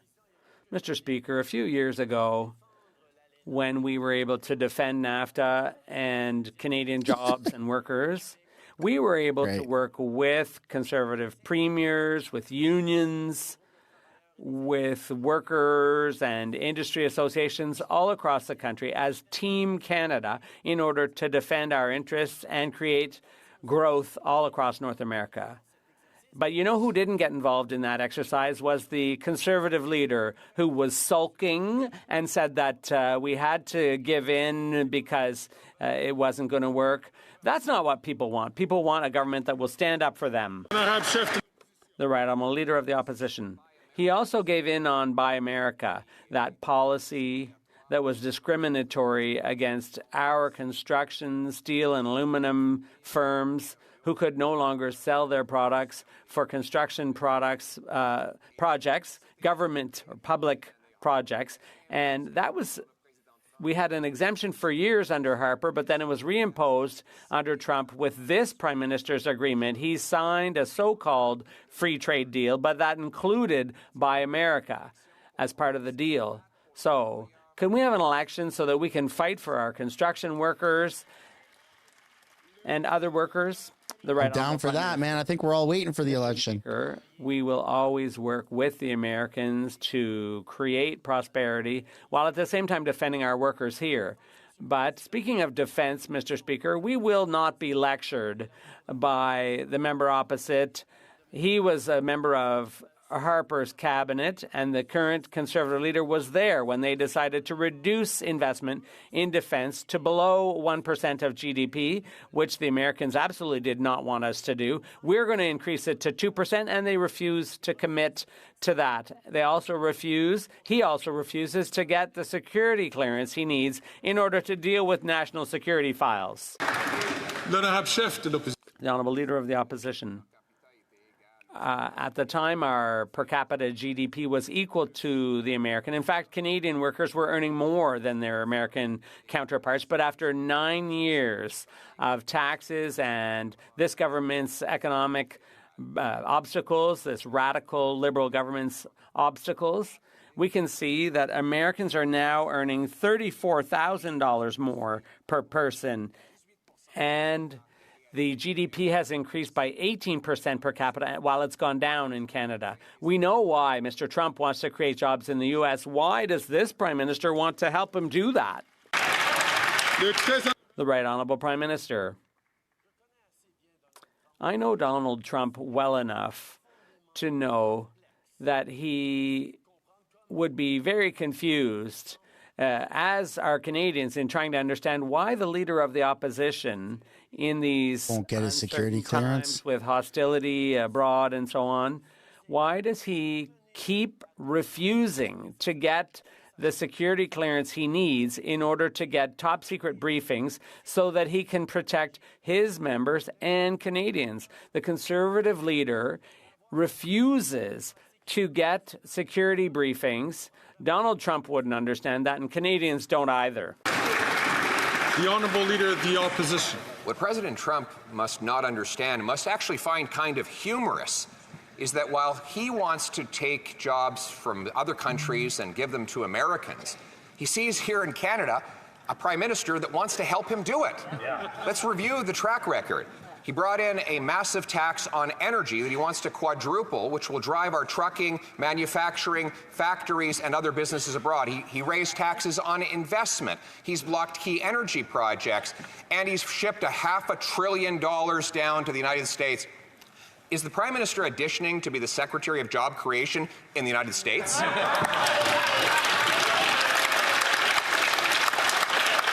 Right Honourable Prime Minister. Mr. Speaker, once again, the Leader of the Opposition needs to get his facts straight. In the 9 years since we took office, foreign direct investment has increased by 60% in this country, so much so that we are now #1 per capita for foreign direct investment last year in the G20. Mr. Speaker, we continue to work hand in hand with the United States, with whatever administration, to protect jobs, to grow our economies. But what the American government will not understand is why the Conservative leader continues to refuse to get the security clearance necessary to protect Canadians. It's time to move on. Foreign interference. Get a life. Move on. New topic. The Honourable Leader of the Opposition. Mr. Speaker, 10 years ago, our per capita GDP, that's income per person, was equal to that in the United States. The New York Times said Canadians were richer and our workers were making more money. But since that time, the American economy has grown by 18% per person. Ooh. And in Canada, it's actually smaller. We've had the worst per capita GDP decline of any G7 country since the year before COVID, all after this Prime Minister hiked taxes on investment, on work, on business, and unleashed a wicked attack on our energy sector. Again, why is it that he keeps trying to create jobs for Americans? Why don't we bring the jobs home? Just put some W's in the chat. That was a good one. Prime Minister. And Mr. Speaker, we see the Conservative leader cherry-picking his numbers. The reality is the IMF predicts Canada to have stronger economic growth next year than the United States. Nobody believes you. What he is full stop. Oh, must be true. Talk down our economy and pretend that maybe he's going to be able to deal with an American government that will not understand why he dropped defense spending to below 1% of GDP when he was last around the cabinet table. Why he continues to refuse to get the necessary security clearance to get the briefings to keep his own caucus safe, much less all Canadians. The Honourable Leader of the Opposition. Mr. Speaker, I can't think of anyone who would more favor quadrupling the carbon tax to 61 cents a litre in Canada than this Prime Minister. Right. Well, maybe That's there's crazy. one person. Right. I think perhaps President Trump wouldn't mind, because of course it will mean our trucking companies, our factories, our mines will all shut down and go south of the border where they will pay zero carbon tax. Mr. Speaker, we have enough to worry about with President Trump potentially imposing tariffs on Canadian companies. Why would our government impose tariffs on ourselves? That's a good way of putting it. The Right Honourable Prime Minister. Once again, Mr. Speaker, the Leader of the Opposition demonstrates that he has no understanding that the only way to build a stronger economy for the future is also to protect the environment at the same time while putting more money back in the pockets of Canadians. The Canada Carbon Rebate puts more money back in the pockets of 8 out of 10 Canadians. Oh, come on. According to top environmentalists across the country. We're putting Sudanese, Trudeau. That the Leader of the Opposition wants to take away at a time where investments in jobs, in growth, in the future is more important than ever before. Yeah, right. The Honourable Member for Belleuil-Chambly. Mr. Speaker, even the opposition leader is concerned about President Trump's economic policies. There must be a problem here. a problem with trade, a problem with supply management, with aluminum, with softwood lumber. Coming back to supply management, isn't it time to urgently protect supply management and pass C-282? And he should call on his senators to pass that bill. The Right Honourable Prime Minister. Mr. Speaker, as I've been saying from the outset, we agree with that bill, and we are trying to make sure it passes through the Senate. We need to show how firm we are about supply management, about our support for it. We've always stood up for it. We're the government that promised to never give up anything in any future trade deals when it comes to supply management. And we're going to keep our word. I'm glad that the Bloc is supporting us in that endeavor, and we will continue to protect our supply-managed farmers. The Honourable Member for Belleuil-Chambly. The comparison between the government's will and firmness and its actual results is pretty obvious. A lot of economists say that the economic policies of Republicans will cause inflation. Isn't it time to urgently protect the purchasing power of those aged 65 to 74 by restoring equity within the OAS for everyone, as the Bloc is demanding? The Right Honourable Prime Minister. Mr. Speaker, we all know how global inflation has been difficult for Canadians, particularly for seniors, and that's why, as a government, we worked so hard to bring inflation down in Canada faster than in the U.S. and in other parts of the world. And that's also why interest rates have gone down quicker in Quebec than in other parts of the world. We will continue to be a government that manages public finances responsibly in order to make sure that people can continue to enjoy lower interest rates, and we will continue to... He's going to handle our money responsibly. Like Don't worry, guys. And farmer care that will help seniors too. Don't worry about what he's done. It's all going to change. Having capitulated and allowed President Trump to reimpose the softwood lumber tariffs that Stephen Harper had taken off, and now Biden having doubled those tariffs, our softwood industry hemorrhaging jobs. One way to boost the industry is to build some homes. It turns out I've got a common sense plan to cut the wasteful bureaucracy that has built zero homes and use the savings to axe the sales tax and boost home building by 30,000 new homes per year. Wow. Will the Prime Minister accept my common sense? Dude, he said that like Trump. 30,000 homes. Prime Minister. Per year. The problem with the Leader of the Opposition's so-called plan is that it actually cuts billions of dollars of investments from municipalities across the country who are counting on it to build hundreds and even thousands of units of housing that Canadians so desperately need. His plan is, once again, cuts and austerity, fights with municipalities, fights with the provinces, not building the homes that matter for Canadians. Once again, he's completely out to lunch, demonstrating an unwillingness to help Canadians. He's not out to lunch. He can't afford it. To help himself. He's out to snack. Attacks. That's right. The Honourable Leader of the Opposition. Mr. Speaker, after 9 years, he's doubled housing costs, and Canada has the fewest homes per capita of any country in the G7. Maybe it's because his housing minister said of these $8 billion of bureaucracies, quote, the Housing Accelerator Fund doesn't go towards the cost of building houses. It actually doesn't lead to the construction of specific homes. The Housing Accelerator doesn't actually fund directly building homes.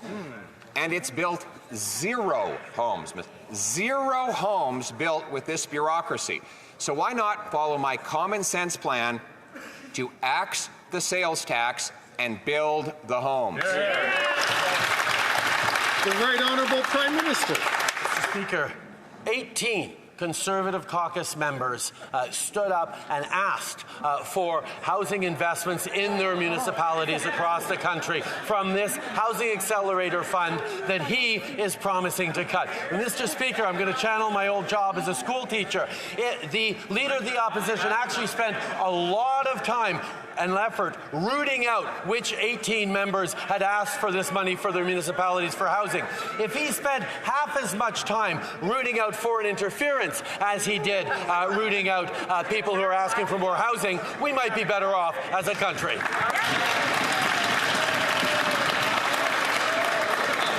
The Honourable Leader of the Opposition. No, these MPs were just trying to solve the case of unsolved mysteries. Yes. Where are all these homes? They said, could you point out any one of them? And so they wrote the minister 18 letters, and he got 18 letters, and he couldn't respond with even one home that his $8 billion bureaucracy has built. All these 18 MPs tried to help the hopeless minister. So let me try again with a real plan to build the homes. Axe the tax. Axe the tax. I want to hear Pierre say, build a wall. I'm going to lose it if he does. Mr. Speaker, the MP for St. Albert Edmonton asked, the requested federal funding is critical to making this needed development a reality, a development that will help address the significant shortage of affordable housing options in the community. At the same time, the mayor of Butternut Valley in New Brunswick pointed out that this is a program we need, and even the local MP had said this funding will provide much needed housing in the All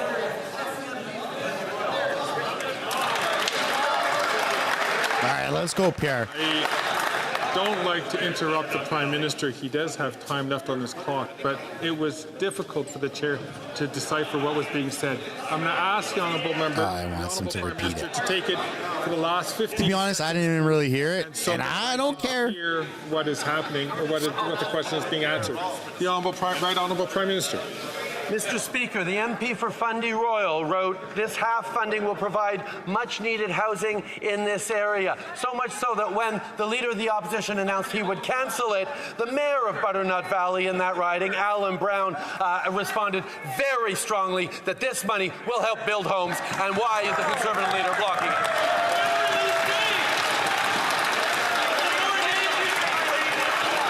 The Honourable Leader of the Opposition. Speaker, he's got lots of politicians that love to receive other people's money, but he doesn't have any homes to show for it. And listen, he's too afraid to have a carbon tax election. That's right. Let's have a compromise here. Why don't we have a housing tax election?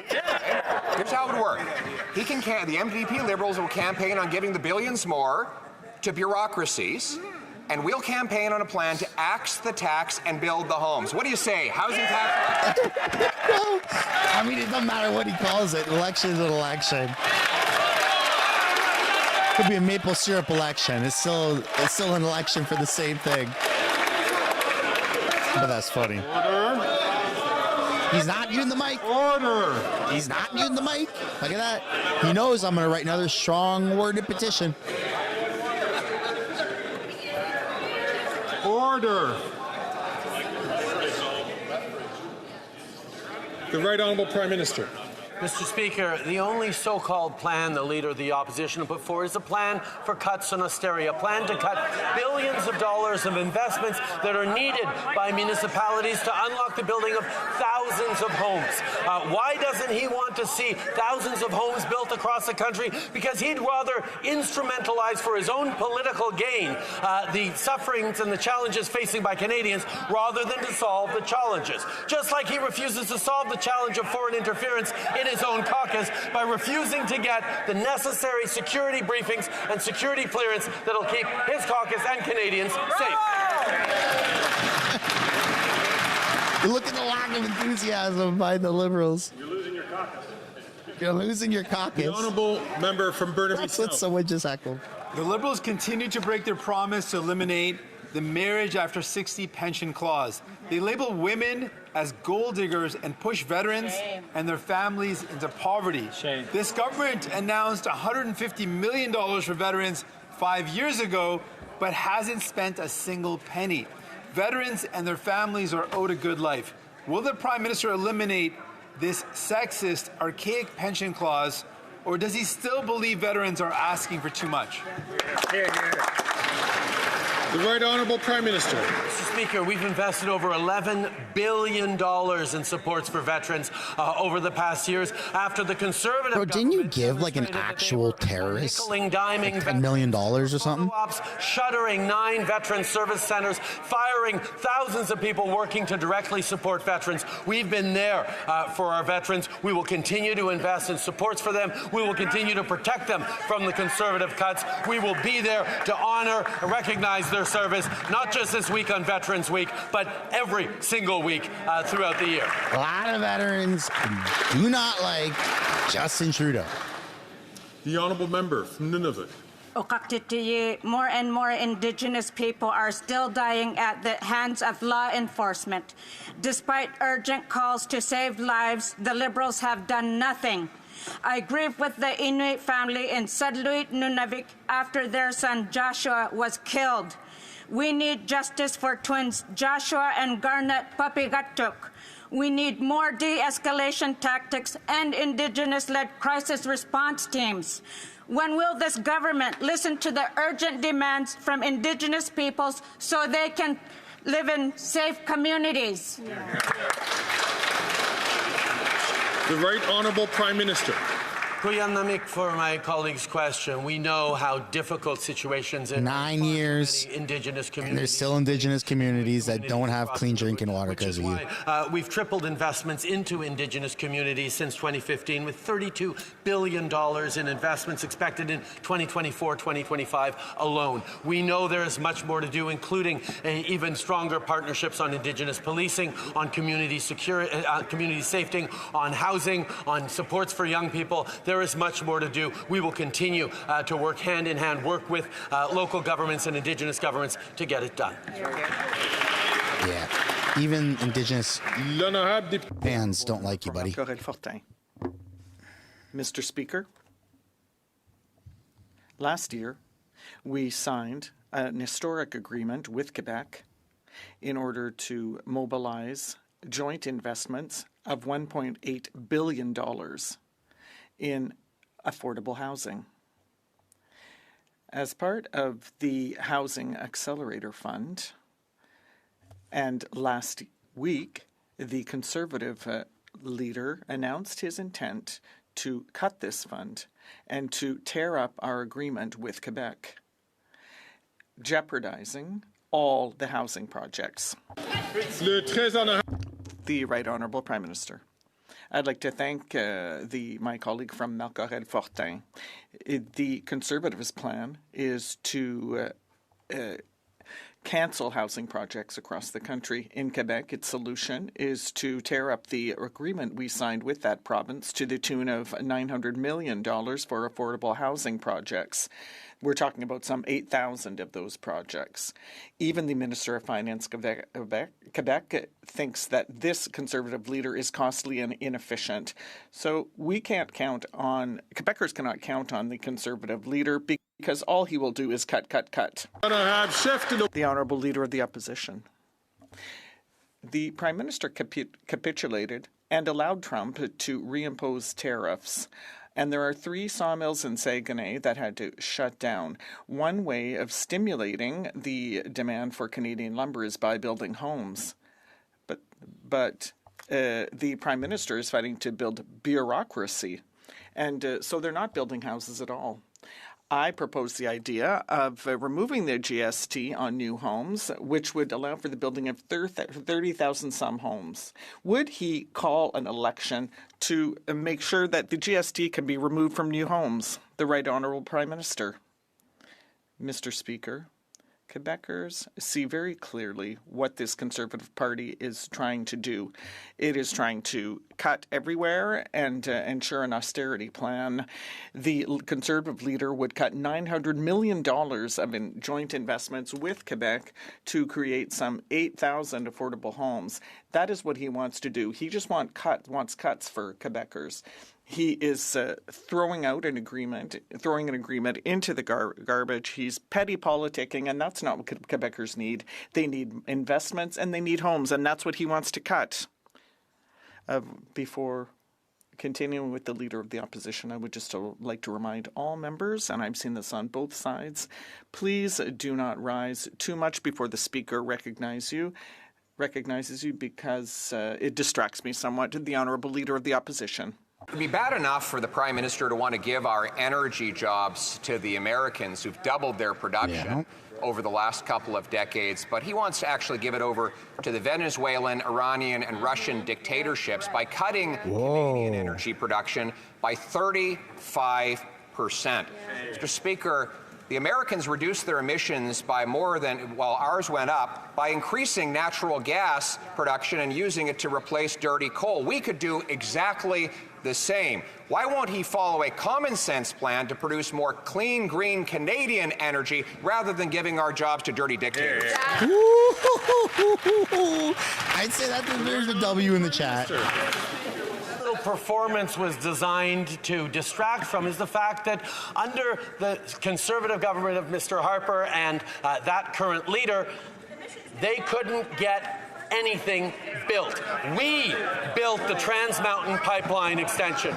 We built TMX. We understand that getting good prices for our oil was important, not just for Alberta, but for the entire Canadian economy. And we are moving forward to make sure that even as the oil companies are making record profits, we're putting a cap on emissions, not on production, not on profits, but on emissions, because Canadians care.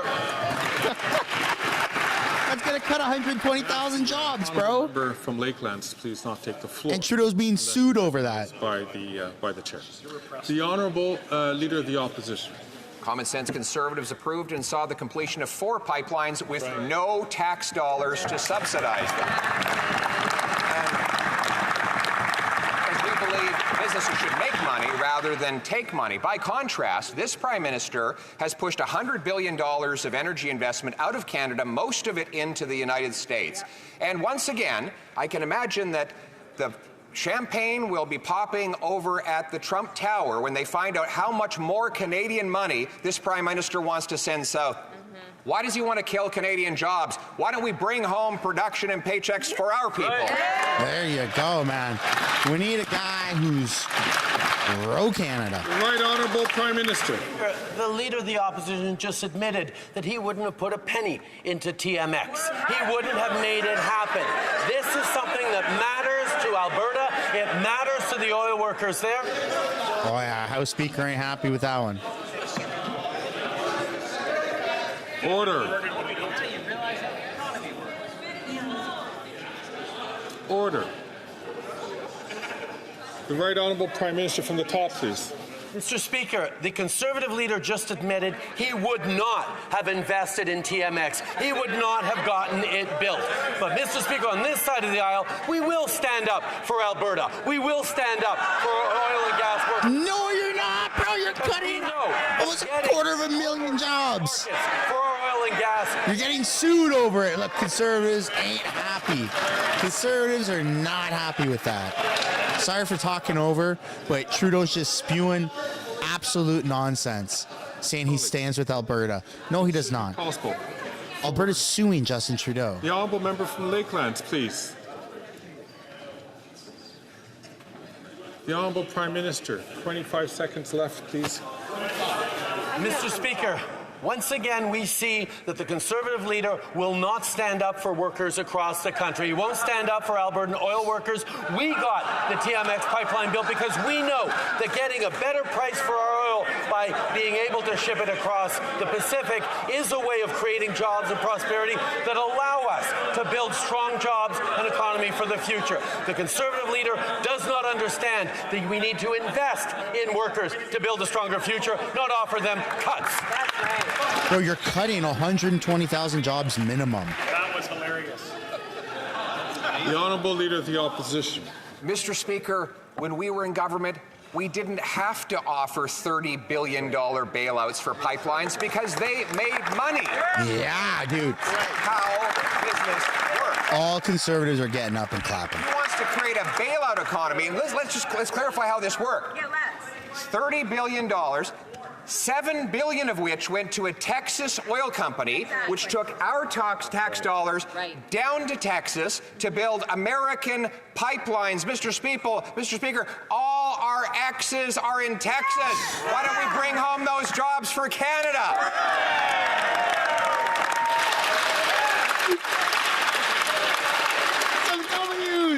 The Right Honourable Prime Minister. You just heard it perfectly clearly.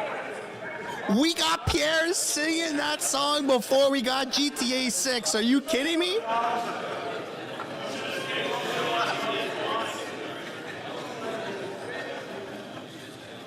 The Right Honourable Prime Minister. Mr. Speaker, we just heard it very clearly from the Leader of the Conservative Party. He would not have built the TMX pipeline. That's right. Mr. Speaker, we know how important it is to make sure we get a good price for our oil so we can invest in the kinds of solutions and technologies that are going to continue to create prosperity and opportunity for energy workers, not just in Alberta, but right across the country. We will continue to be there to invest in a stronger future by understanding that renewables are an important part of the future, but we need to be able to pay for them. The Conservative leader does not understand how to build a strong future or how to build a strong economy. Oh my goodness, dude. Trudeau is getting stomped on. All our exes live in Texas. Mr. Speaker, the votes have not even finished being counting in the United States, and there's already a debate between the Conservative leader and the Prime Minister to see which one will support the oil patch more strongly. That is nonsense. So are they completely turning their back on any consideration of climate change, and that the green economy is being abandoned to give place? Dude, that was the dumbest thing you could have said. The Right Honourable. The election's already been called. Mr. Like Speaker, I can see the it doesn't matter what happens when next. I hear that coming from someone who approved oil drilling in Anticosti. He knows very well that we need to build a greener economy and protect the environment at the same time. And it's possible. That's why we have capped greenhouse gas emissions in the oil industry across the country. We have also put a price on pollution to put more money in the pockets of Canadians. And we have continued to reduce our emissions while creating economic growth, which is a first for Canada. We're going to create jobs and protect the environment. You ain't creating jobs. Member for Badeg-Chambly. I might tell the Prime Minister to check his facts, because I never approved any such drilling in Anticosti. Now, that being said, let's talk about security, because tomorrow Trudeau cuts 200 jobs and creates 50 jobs. And he's like, hey, that's a net positive. That will name the MPs who have been like his carbon tax logic. So there is still one left who doesn't want to clean up his caucus. So will the Prime Minister, will he ensure that he is going to put 2% into defense spending, the Right Honourable Prime Minister?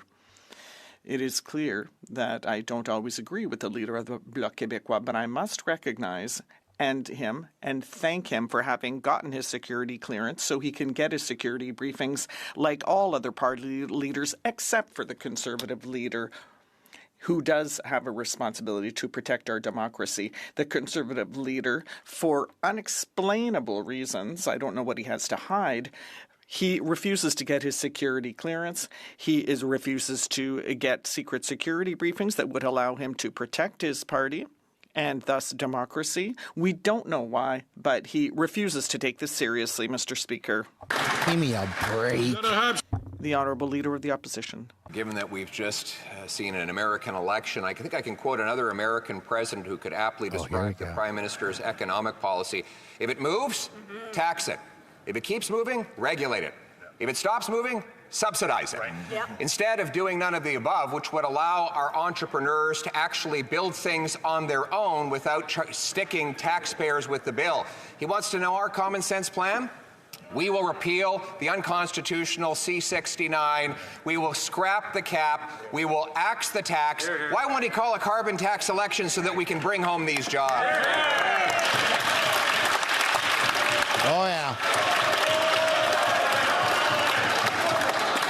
The Right Honourable Prime Minister. Speaker, when we stood up for Canadian jobs, Canadian oil producers, Canadian oil, steel and aluminum workers, the Conservative Party called that dumb, Mr. Speaker. We will always stand up and defend Canadian jobs, as we have in the past, as we create more opportunities for Canadians right across the country, and as we protect our national security. What the Americans will not understand is why the Leader of the Opposition, who desperately wants to become Prime Minister, refuses to get the necessary security clearances so he can keep his party safe.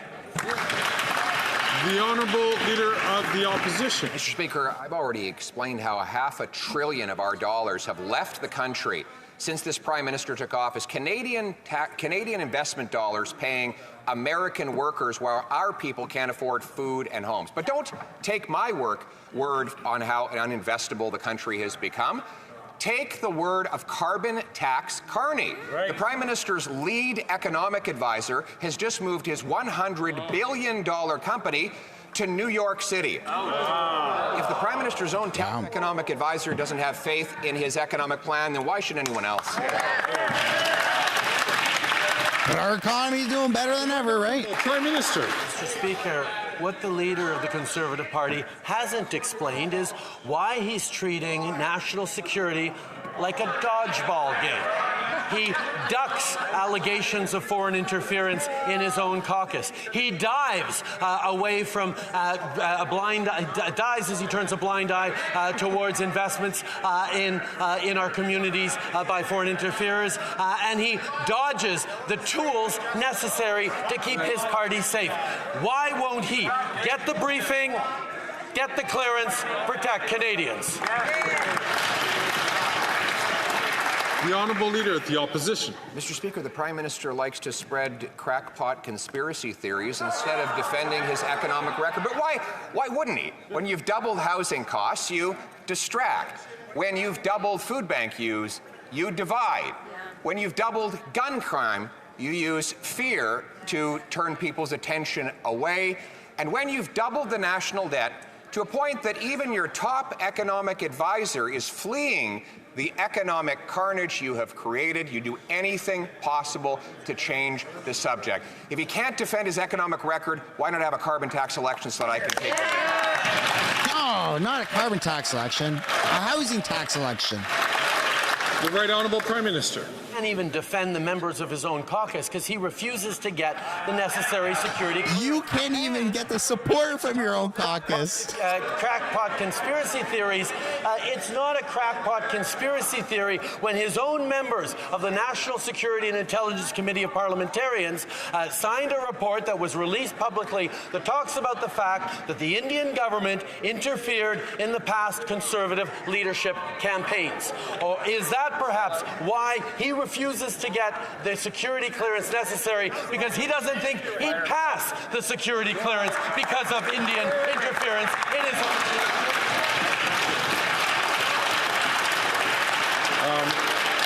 What do you have next? Huh? Speaker doesn't even know who's next. Bro, is the Speaker drunk? The Honourable Member from Kitchener-Conestoga. Mr. Speaker, Canadian veterans have bravely stood on the front lines, often at significant personal sacrifice, to protect the values that Canadians hold dear. And never lost a war. Unwavering and ongoing support. Veterans still recall the severe cuts made by the previous Conservative government, which dismantled the very institutions meant to Sug on these, Tim. Can the Prime Minister inform this House about the measures our government has implemented to enhance and expand the important supports our Canadian veterans deserve? The Right Honourable Prime Minister. Mr. Speaker, I want to thank the member for Kitchener-Conestoga for his hard work and his leadership. Conservatives didn't think twice when they cut vital supports for veterans and their loved ones. They even had the nerve to tell veterans, and still are saying it, to tell veterans that closing and cutting over 1,000 workers wouldn't impact veterans' abilities to get support, which of course it did. While Conservatives slashed supports for our veterans, this Liberal government has invested more than $11 billion in supports for veterans and their families. That is the right thing to do.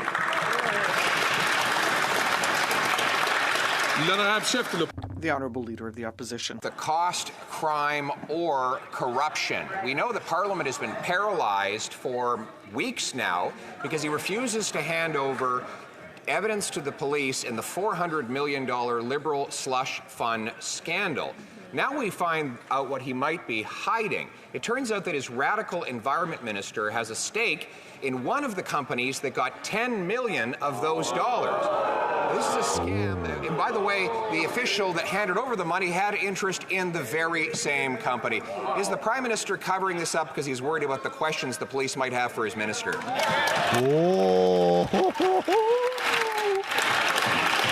Right Honourable Prime Minister. Mr. Speaker, despite the efforts of the Conservative leader to partisanize and polarize everything, we still live in a country where the police are independent, the judiciary is independent, and the RCMP has clearly stated that they don't need and don't particularly want the documents that the Leader of the Opposition is freezing Parliament over. We will continue to stand up for the integrity and the independence of our police services, and we will, while we're at it, continue to encourage the Leader of the Opposition to get the necessary security clearance to see the threats to Canadians and protect his own caucus. Bro, like last week, Trudeau said he's going to release some of the names to Pierre without the clearance. The Honourable Leader of the Opposition. The Journal de Montréal revealed this morning that Did the House Speaker have to ask the intern again business whose turn it was? received $10 million from the Green Fund that is at the heart of the major scandal, which involves $400 million. Who owns this company? Who has an interest in this company? The Minister of the Environment, Mr. Speaker. Now, is that why the Prime Minister is paralyzing Parliament in order to deprive the RCMP of evidence regarding this scandal? The Right Honourable Prime Minister. Mr. Speaker, Quebecers and all Canadians understand how important it is to have independent police forces who have nothing to do with politics. Despite the efforts of the Conservative leader to polarize the work done by the RCMP and other police forces, we are going to respect their work and allow them to do their job. As we expect the Conservative leader to take his responsibilities seriously with regard to national security by getting his security clearance to get his security briefings and to protect his own MPs from foreign interference. I would invite the honourable members. Man, he keeps beating a dead horse. To take the floor unless they've been recognized by the Speaker. The Honourable Leader of the Opposition. The Prime Minister was caught paying $9 million tax dollars to buy a luxury, super exclusive condo on Billionaires Row for his media pal and diplomat in New York. Tom Clark, the diplomat in question, denied he had any involvement in it. Well, now we have documents showing that he said, and I quote, his housing required immediate replacement. It wasn't suitable for hosting or for living. Wow. Wait till he finds out about the 1,400 homeless encampments in Ontario, Mr. Speaker. Why, while Canadians live through housing hell, must they spend their tax dollars on a $9 million palace in the sky? Yeah, that they have meetings in the bathroom, right? In the bathtub. Mr. Speaker, at the same time as the Leader of the Opposition is playing silly games around partisanship and choosing to attack our hardworking diplomats and use people in homeless encampments as props while offering nothing but cuts of billions of dollars worth of investments, he is refusing to take seriously allegations made by the National Security and Intelligence Committee of Parliamentarians that his very leadership, the leadership in which that diplomat, as a former journalist, moderated, was interfered with by the Indian government. Didn't Trudeau's advisor, like, oh, what are they? They're turning around and clapping. Did Pierre leave? Order. Oh, something happened on the Conservative side. He wants to mute the mic. Look at him. Look at him. He wants to mute it. You can't. Because I got that petition. Give me another reason. Colleagues.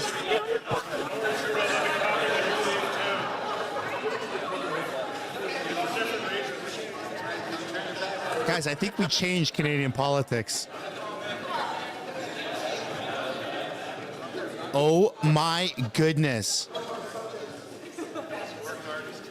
The honourable member from Guelph. Mr. Speaker, foreign interference. Stop muting the mic.ca. Go sign the petition, folks. Bad actors like Russia, China, and India use shady He tactics crossed to his slow down arms, dude. further their own goals in countries like Canada. Yet there's a deafening silence coming from the leader of the opposition. Can the Prime Minister please explain to Canadians what is at stake? Yo, we changed the way things work this seriously. during debates. Everybody knows he would have muted the mic in that moment. He crossed his arms. It is important so that people who do not speak the other official language have the opportunity to hear the questions. So please do not talk when you are not recognized by the speaker. It is very out of respect to our colleagues. Jasper's going to do another petition. Official language. Please don't do that. The Right Honourable Prime Minister. Mr. Speaker, I thank the member for Guelph for his important question. The Conservative leader doesn't do what's best for Canadians. He does what's best for his algorithm. He turns a blind eye to foreign interference as his own party because that boosts his YouTube following. Now he's dodging his security clearance because he's worried that that won't play well in his echo chamber. Mr. Speaker, the leader of the Conservative Party needs to take care and focus on Canadians instead of worrying about his own troll farm. On troll farm. Trudeau, my 4th or 5th channel has more subscribers than your main account. Honourable member Come on. Vancouver Kingsway. Mr. Speaker, young Canadians are facing a serious crisis. Youth unemployment is now double the national average, and job security and workplace benefits are becoming a thing of the past. The cost of food is soaring, rent is skyrocketing, and the cost of living is crushing. Young people... Dude, that's so funny. Under the Liberal... Yeah, we're all a troll farm now. ...is to cut services. Mr. Speaker, young Canadians need hope and opportunity. Why is this Prime Minister letting them down? The Right Honourable Prime Minister. Mr. Speaker, I should think that young Canadians are preoccupied that the NDP seems to be letting them down by backing off on their commitment to put a price on pollution that also puts more money in the pockets of 8 out of 10 Canadians with the Canada carbon rebate. We're a troll farm, folks. Let's get some clown emojis in the chat. Let's see how strong the troll farm is. Freeze and not pass our capital gains measures that are putting more money in the pockets of young people while asking those who are making over $250,000 a year in capital gains to make a smaller profit on those gains. We're there for young people. We hope the NDP would be there too. How many clown emojis can we get going in the chat for Trudeau? Because we're just a troll farm. Mr. Speaker, at the time... Oh! Oh! I didn't like that! Doing what science required. Maggie Thatcher and Brian Mulroney were front of the pack to get the treaty. But now that Donald Trump is re-entering the White House, we know that one of his first acts was to withdraw from the Paris Agreement. Can the Prime Minister update us? What is the Government of Canada and like-minded countries doing to protect the multilateral international system, as flawed as it may be, to deliver on climate action? Yo, I'm speechless. The timing of that. Become increasingly clear to everyone around the world, whether it's citizens or investors or governments of all political stripes, is you cannot have a plan to grow the economy and support your citizens if you don't at the same time have a plan to reduce emissions and fight climate change. That's how we create the prosperity, the jobs, the opportunities for future generations. We will continue to work hand in hand with partners from around the world as we protect biodiversity, as we create jobs, as we lower emissions, as we draw on investment, as we create the solutions on energy and technology that are going to bring Canadians forward. The comedic timing of that. I wish to draw to a... No, we're not seeing who's up in the gallery, dude. I did not see that coming. Are you kidding me? Come on. Come on, folks. While I have your attention, while there's still 6,000 people here, if you haven't yet already, I highly encourage you to click the link in the description or go to stopmutingthemic.ca. We're actually making a difference in Canadian politics. The House Speaker has not muted the mic since I launched this petition, which is like the 60th most popular petition in Canadian history. This is the website that you'll be muted with. And at the top right here, it says sign now, or, excuse me, scroll down, it says sign the petition here. Either one you click will bring you to the Our Commons website, where it's a petition to stop Greg Fergus from muting the microphone based off of the fact that it's discrimination to Canadians. It impedes on our Charter of Rights, but it's also discrimination to the visually impaired, because when he mutes it, it's like putting a bag over somebody's head. Especially if you can't see, it's like putting earmuffs over somebody that uses their ears as their primary way of interacting with the world. So I highly recommend you guys go over to stopmutingthemic.ca. It's the biggest, it's the best, it's making a difference. Let's make Parliament great again. We're just over 300 signatures away from 11,000 folks. Stopmutingthemic.ca. Holy smokes, totes my goats, man. That was a great one. That was a fantastic one. That was the best. That was energetic. We're making Parliament great again. How about that, huh? Holy crap. So, did the title live up to the content of the stream? Did Trudeau have a meltdown because of Trump? You guys decide. You let me know down below in the comments. That was an educated wish.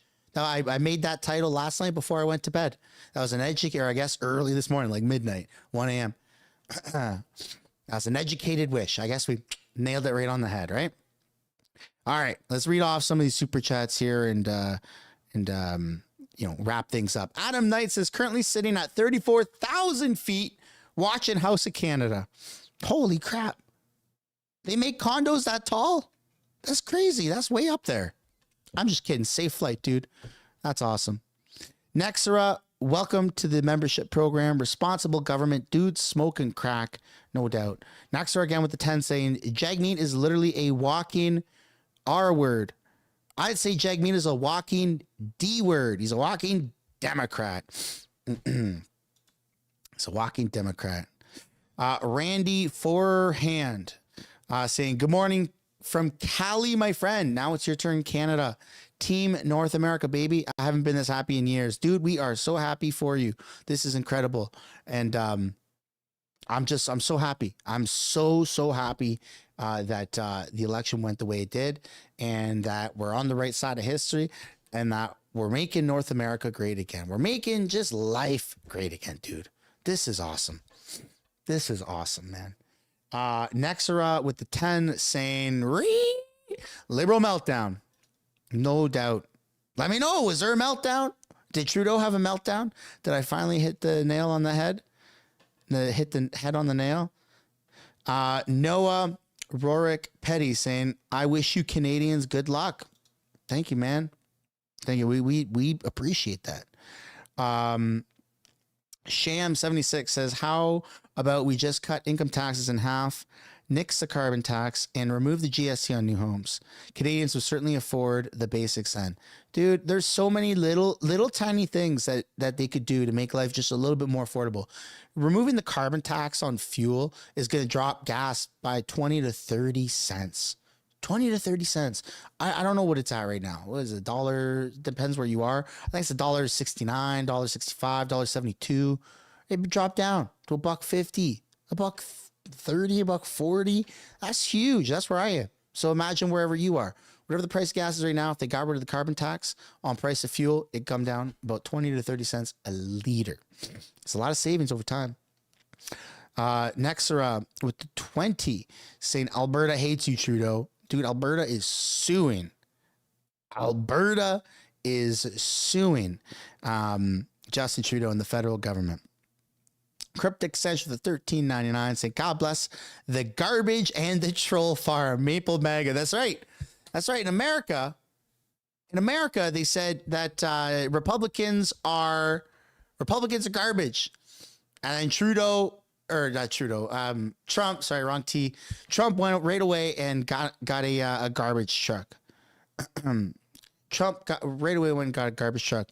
That's funny. That's funny that he just accused Pierre of, and all of the conservative supporters and people on YouTube being troll farms. Dude, that's hilarious. Do we get a tax break? Do we get a tax break for being a farm? We're agricultural. That means we get more write-offs, right? I mean, super chats should be write-offs. If you're part of the troll farm, it's an expense. Right? You're helping somehow. Who cares? You're making the world green. Troll farms is a compliment. It means you care about the environment and you're helping fight climate change. What an idiot. What an idiot. Oh my goodness. That's so funny. Now that Trump won, we can have our elections as Conus. Dude, we are waiting. We are waiting. If you're part of the troll farm, super chats and donations, for all I care, tax deductible. It's a business expense. Welcome to the agricultural sector of business write-offs. There you go. Who cares? Who cares? Doesn't even have to make sense. Corbin says, as a Sikh, Trudeau and Jagmeet have ruined life for us here. We've been in the country almost 100 years, but things only went to shit when they allowed unsecured immigration, ruining our reputation. Dude, Canada is a place where a lot of different cultures, a lot of different religious backgrounds have been able to coexist. And I personally have not had a problem inherently with immigration, with multiculturalism. When I went to high school in Toronto, out of 2,000 people, there was 80 white kids. I was one of the few 80 white kids. Everyone else was different colors, different religious backgrounds, different cultural backgrounds. And it was cool. I learned a lot. I ate a lot of Indian food. I found out what yams were. I didn't know what yams were. I always had, my black friends would be like, hey man, you have yams? And I'm like, what's a yam? And it's a sweet potato. And I was sick. Now when I started eating yams, it's awesome. Different cultures is cool. And it's neat that we have that in Canada, but the way they've gone about it is nuts. It's craziness what's going on now. So something definitely needs to happen. Something definitely needs to happen. Dude, my Indian friends in high school used to, when I'd go over to their house for dinner, they would, Indian cultures, they eat sweet and spicy. And sometimes you can't tell which is which. And I was the white guy, blonde hair and blue eyes. And I would be red in the face because they'd say, don't worry, it's sweet. And it wasn't. It was not. It was spicy. It was very spicy. So I got exposed to a lot of cultures. All of the cultures. Right away. All right, what else we got here? Constantine 2920. Liberals call the popular vote an echo chamber. Dude, I don't even know if CNN has conceded the election. I think they're just denial. It's crazy. I don't even think Kamala is actually I did see it. Maybe 20 minutes ago, 30 minutes ago while we were streaming. Kamala, or no, that was Joe Biden. Joe Biden talked to Trump. I don't think Kamala's done it yet. Let's see here. Tracy with the $13.99. No message attached, but thank you, Tracy. I appreciate that. And Conus with the 2. It's always been that way with our elections. Guys, I appreciate it. I appreciate the support. I appreciate the love. We got 3,000 likes on the stream, man. That's huge. That's huge. And we probably just got a nice little bump from people signing the petition. I did see in the chat while I was reading off some super chats, people were saying they just signed it. So thank you so much. Thank you for the support, man. This is all fun. This is fun. The community we got going on here, the chat, the W's, the emojis, the response. I'm sorry for screaming. I'm sorry for talking over politicians. Look, I'm human. I'm invested in this just as much as the next person. All right. So I love this, but look forward to seeing you guys tomorrow, same time. Keep in mind, guys, Christmas holidays are coming up. So we are pretty limited with how many question periods are going to happen between now and when they take off in like a month and a bit. In a month, so there's like what, 5, 10, 15, maybe 15 to 20 different question periods left. Not a whole lot. So make sure that you're subscribed to the channel. Make sure you turn on that little bell notification, post notifications, so you can get a push notification to your device for upcoming streams, especially when we go live. And yeah, if you haven't yet already, head over to stopmutingthemic.ca and go sign that beautiful petition so that we can preserve democracy and save the visually impaired from being discriminated against here in Canada, and so that he can stop muting the mic for good. Peace and love, everybody. Thanks so much for all the support. Thank you for all the likes. Thank you for being here. And thanks for the memberships and you know, the financial support. That's obviously extremely appreciated. I'll